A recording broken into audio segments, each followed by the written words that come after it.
ఇప్పుడు నాకు ఆ, కాంగ్రెస్ పార్టీ మిత్రుడు మాట్లాడుతూ సెంటిమెంట్ ను ఉపయోగించుకుంటుంది బీజేపీ పార్టీ కాదా అన్నట్టుగా రకరకాలుగా ఆరోపణలు చేశారు. అవును. నేను కొన్ని విషయాలు కాంగ్రెస్ పార్టీకి సంబంధించిన విషయాలు కొన్ని విషయాలు గుర్తు చేస్తాను. ఉమ్, మతం ఆధారంగా దేశాన్ని విచ్ఛిన్నం చేసిన దగ్గర నుంచి మొదలు పెడితే అనేక అనేక సంవత్సరాల పాటు ఈ సరిహద్దు చొరబాట్లను అసలు అంత కఠినంగా దాన్ని నివారించకుండా దాన్ని సరళీకరించే విధంగా చేసినటువంటి పార్టీ ఈ కాంగ్రెస్ పార్టీ గారు. ఉగ్రవాదం ఉవ్వెత్తున మన దేశం పైన దాడి చేస్తుంటే ఉగ్రవాదుల పట్ల సాఫ్ట్ నేచర్ తో బిహేవ్ చేసింది ఈ కాంగ్రెస్ ప్రభుత్వం కదా. ఉగ్రవాదులను గౌరవ సూచకంగా మాట్లాడుతూ గారు అఫ్జల్ గురు గారు అన్నట్టుగా మాట్లాడినటువంటి కాంగ్రెస్ ప్రభుత్వం కదా, కాంగ్రెస్ పార్టీ నాయకులు కదా. మన జవాన్లకు వేసుకోవడానికి బూట్లు లేకపోయినా కూడా వీళ్ళు ఉగ్రవాదులను కీర్తిస్తూ ఉన్న రోజులు మనకు గుర్తులేదండి. నేను 92లో కశ్మీర్ లో హిందూ పండితులని అక్కడి నుంచి పంపించేస్తుంటే వాళ్ళని చంపుతుంటే వాళ్ళపైన అత్యాచారాలు జరుగుతుంటే కిమ్మ అనకుండా కూర్చున్నది కాంగ్రెస్ పార్టీ నాయకులు, కాంగ్రెస్ పార్టీ ప్రభుత్వం కాదా. ఇంకా ఇట్లాంటి విషయాలు ఎన్ని చెప్పాలి చెప్పండి. గోధ్రాలో ప్రస్తుతం తెలంగాణ రాష్ట్రానికి సంబంధించి మాట్లాడుకుందాం రవికుమార్ గారు. ఒక చిన్న నేనేమంటున్నానండి, మతం ఆధారంగా ఓట్లు అడిగేది ఈ కాంగ్రెస్ పార్టీ. ఆ కాంగ్రెస్ పార్టీ చరిత్ర అది. మతం అధికారం కోసం మత ఘర్షణలు చేయడానికి కూడా వెనుకపోయినటువంటి చరిత్ర కాంగ్రెస్ పార్టీ. ఒక షాబాను కేసు గుర్తు చేసుకోండి.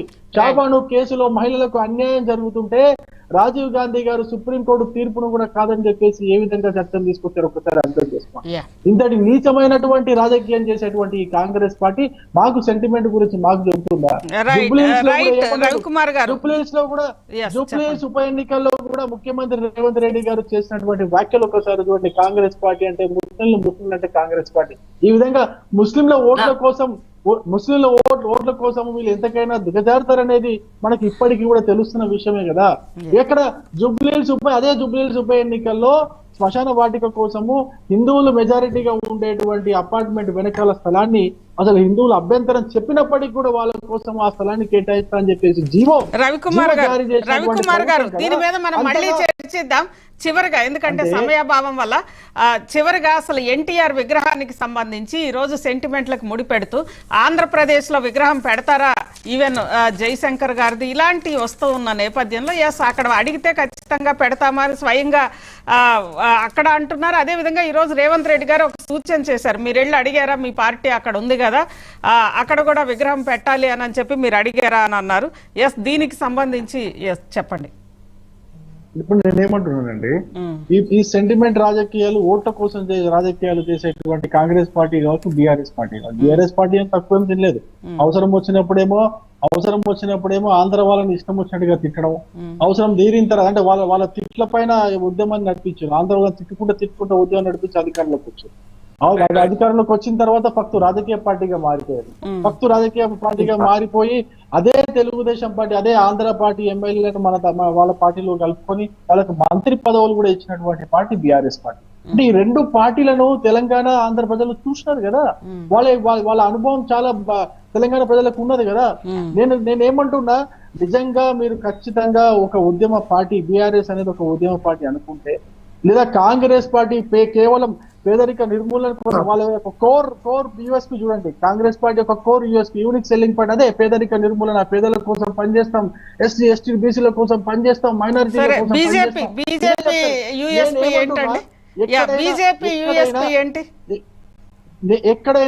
ఎక్కడైనా అవినీతి రహిత పాలన అందిస్తామని చెప్తారా? సుపరిపాలన అందిస్తామని చెబుతారా? అదేవిధంగా ఈ యొక్క దేశంలో మౌలిక వస్తువులు కల్పిస్తామని చెబుతారా? ఈ దేశంలో ఎట్టి పరిస్థితుల్లో గవర్నెన్స్ చిట్ట చివరి వ్యక్తి దాకా గవర్నెన్స్ చేరుతుందని చెప్పేంత దమ్ము వీళ్ళకు ఉన్నదా?